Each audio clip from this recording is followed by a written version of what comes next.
Hi guys, good morning. तो NEET 2025 exam को अगर आप पार्शियल ड्रॉप के साथ क्रैक करना चाहते हो एंड एक बढ़िया रैंक के साथ किसी भी गवर्नमेंट मेडिकल कॉलेज में एमबीबीएस पढ़ना आपका ड्रीम हो, तो इस वीडियो आपके लिए ही है। इस वीडियो में मैं डिस्कस करूंगा कैसे पार्शियल ड्रॉप में टाइम को मैनेज करना है, कब एमसीक्यू प्रैक्टिस करना है, कब टेस्ट देना है, कैसे हर दिन मोटिवेटेड रहना है, क्योंकि पार्शियल ड्रॉप पे हर दिन मोटिवेटेड रहना एक बहुत बड़ा चैलेंज है। तो इस सब के बारे में मैं इस वीडियो में डिस्कस करूंगा। तो कुर्सी के पट्टी बांध लो एंड एक पेन एंड पेपर ले लो। जो भी इंपॉर्टेंट चीज लगे वीडियो में उसको आप नोट डाउन करो एंड वीडियो को जरूर पूरा देखना। तो hello everyone, I am Sanjeet from Bengal. I score 643 marks in NEET 2024। तो चलिए वीडियो को स्टार्ट करते हैं।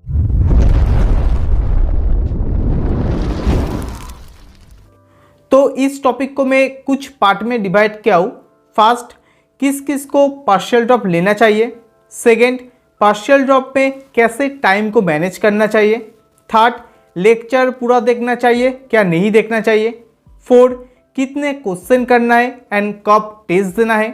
फाइव, कॉलेज का पढ़ाई कब करना है, क्योंकि हम लोग कुछ ना कुछ जगह पे एडमिशन लेंगे तो कॉलेज का भी कुछ ना कुछ पढ़ाई तो जरूर होगा, तो वो कब करना है। एंड सिक्स, कितना टेस्ट देना है एंड कब देना है। And seven and most important, how to maintain consistency in partial drop, क्योंकि पार्शियल ड्रॉप में हर दिन मोटिवेटेड रहना बहुत ही चैलेंजिंग होता है ना। तो वन बाय वन में सबको डिस्कस करता हूँ। तो फर्स्ट थिंग, किस किस को पार्शियल ड्रॉप लेना चाहिए।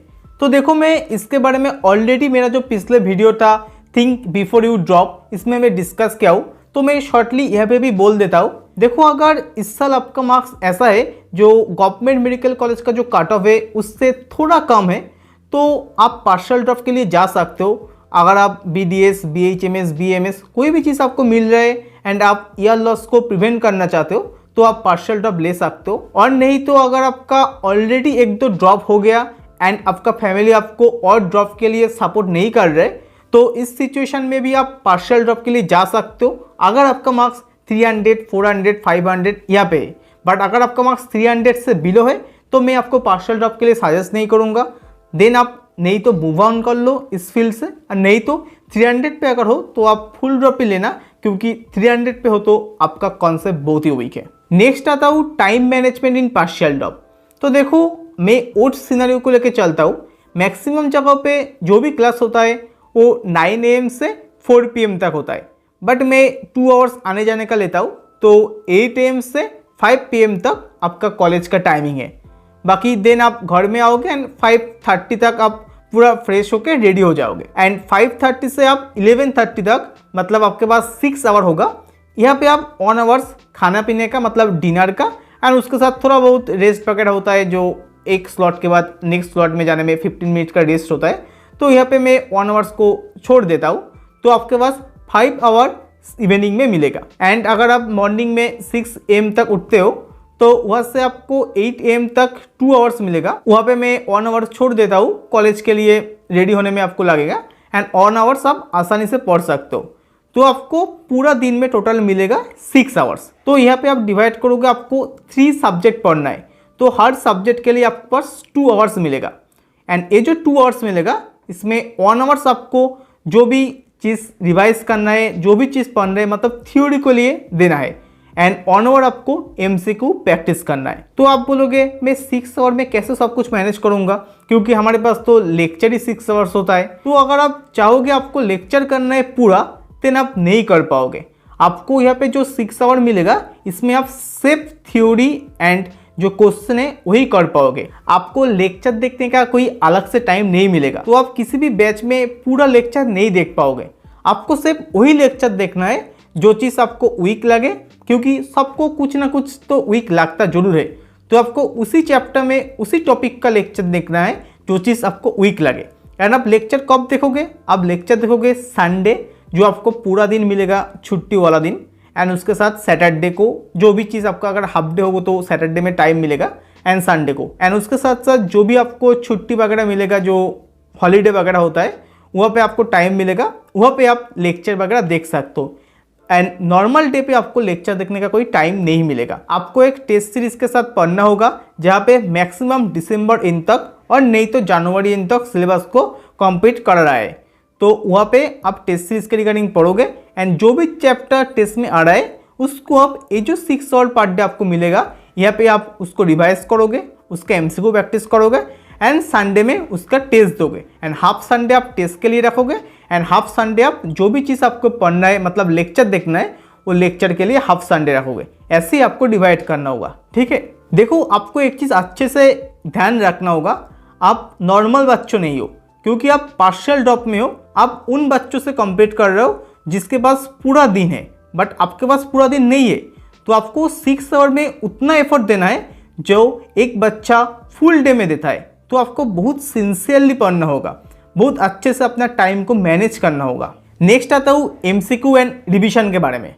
तो देखो आपको पास मैं ऑलरेडी बोला हूँ 1 आवर करके 3 आवर है, हर सब्जेक्ट के लिए 1 आवर। तो ये जो 3 आवर्स है यहाँ पे आपको एमसीक्यू प्रैक्टिस करना है। आपको initially per day 50 physics, 50 chemistry and 100 biology, total 200 question practice करना है एंड धीरे धीरे आप इसको इंक्रीज कर सकते हो। इनिशियली आप 200 नहीं हो तो इनिशियली आप 150, 120 ऐसे स्टार्ट कर सकते हो एंड धीरे धीरे इसको आप इंक्रीज करना। एंड आपको सिर्फ वो जो डीपीपी मिल रहा है बैच का वो डीपीपी करना है। बैच का लेक्चर देखना नहीं है बट बैच का जो डीपीपी मिल रहा है उसको जरूर लगाना है एंड उसके साथ साथ पीआईक्यू करना है एंड उसके साथ साथ जो भी क्वेश्चन नोट में है ना उसको अच्छे से करना है, ठीक है। मतलब 200 के आसपास आपको इस चैप्टर में क्वेश्चन जरूर मिलेगा, उसको ही आप लगाना है। आप कोई भी मॉड्यूल वगैरह नहीं खरीदोगे, कोई मॉड्यूल वगैरह का करने का कोई ज़रूरत नहीं है। एंड अगर पूछोगे आपको रिवीजन कब करना है तो देखो जो भी टेस्ट चल रहे उसके रिगार्डिंग तो आप रिवीजन करोगे ही एंड उसके साथ साथ जब भी आपको 2 क्लास के बीच में थोड़ा सा टाइम मिले एंड उसके साथ साथ कॉलेज का जो लंच ब्रेक होता है वहाँ पे भी आपको टाइम मिलेगा, इसमें आपको शॉर्ट नोट से रिवाइज करना है। एंड उसके साथ साथ बस एंड ट्रेन में जब आप ट्रैवलिंग करोगे ना तो वहाँ पे भी आपको ट्रैवलिंग में टाइम मिलेगा, उसमें आप फ़ोन में फ़ोटो खींच के ले जाना, उसको अच्छे से रिवाइज करना बैठ के, ठीक है। तो ऐसे ही आपको टाइम निकालना होगा।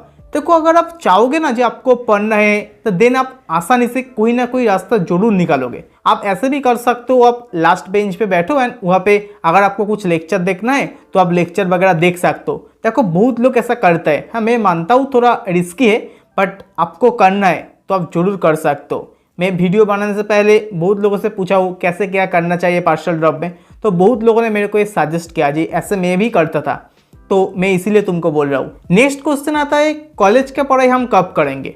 तो देखो अगर आप किसी और कोर्स के साथ नीट के लिए पढ़ाई कर रहे हो तो इसका सीधा मतलब आपको उस कोर्स में कोई भी इंटरेस्ट नहीं है। आप उस कोर्स इसीलिए कर रहे हो क्योंकि आप ईयर लॉस नहीं करना चाहते हो और नहीं तो आपका घर वालों का बहुत ज़्यादा प्रेशर है आप पे, आपको ज़बरदस्ती किसी और कोर्स पे एडमिशन दे दिया उन्होंने। सो सीधा बात आप कॉलेज के लिए नहीं पढ़ोगे, आप सिर्फ नीट के लिए पढ़ाई करोगे एंड कॉलेज में सिर्फ आप एडमिशन लिया हो। देखो मैं बहुत सारे बच्चों से बात किया हूँ जो इस साल BDS, BHMS, BMS ये छोड़ के MBBS करने जा रहा है, तो उन्होंने साफ साफ मेरे को बोला हम लोग कॉलेज में जाते थे एंड जो भी कॉलेज में होता था, जो भी लेक्चर होता था उनको हम लोग सुनते थे, पर उसका जो पढ़ाई है वो घर में आके हम लोग नहीं करते थे, हम सिर्फ नीट का पढ़ाई घर में करते थे। आपको सोचना ही नहीं है हम अगर नीट में नहीं हुआ तो हम क्या करेंगे, उसमें जाना ही नहीं है।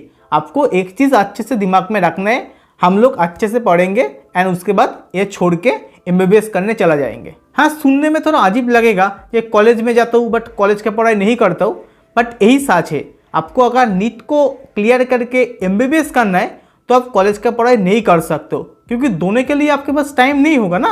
आपको सिर्फ एक चीज़ ध्यान रखना है, आप नीट देंगे, अच्छे मार्क्स लाएंगे, उसके बाद अच्छे रैंक्स के साथ आप यहाँ से MBBS करने के लिए निकल जाएंगे। बस इतना ही बात आपको समझना है एंड उसको फॉलो करना है। सो फाइनल कुछ टिप्स देता हूँ। देखो आप दिसंबर एंड तक और नहीं तो जनवरी एंड तक सिलेबस को जैसे भी करके कंप्लीट करो, देन कुछ अच्छा एक टेस्ट सीरीज को पकड़ लो जहाँ पे full syllabus test and 2-3 part syllabus test हो, तो उनके पकड़ के अच्छे से टेस्ट को दो एंड फरवरी एंड तक 600 प्लस स्कोर करने का ट्राई करो। जब आपको 600 प्लस स्कोर आ जाएंगे देन आप जो भी कोर्स कर रहे हो उसको स्किप कर दो 2 मंथ के लिए। देन आप घर पे आ जाओ। देन आप फैमिली को दिखा भी सकते हो हम 600 प्लस स्कोर ऑलरेडी कर रहे हैं, तो और भी 1-2 मंथ मिलेगा तो हम और भी अच्छा स्कोर कर सकते हैं। एंड जब 600 प्लस आएगा ना तो आपके पास एक कॉन्फिडेंस आएगा। देन घर वालों भी आपको समझ जाएंगे एंड देन कोई प्रॉब्लम नहीं होगा। आप बढ़िया स्कोर के साथ इस बार नीट को क्रैक करके MBBS करने आओगे। तो भाई लोग अच्छे से पढ़ाई करो, बाकी best of luck. Next video में मैं अपना नीट वाला टाइम टेबल के बारे में बताऊंगा, जिसको मैं एक साल अच्छे से फॉलो किया हूँ। तो तब तक के लिए be happy, be positive and this side माटो signing off. Please subscribe this channel, it's hardly take 1 to 2 second but you can make my day. तो अपना ध्यान रखना। I catch you on the next one. Good bye.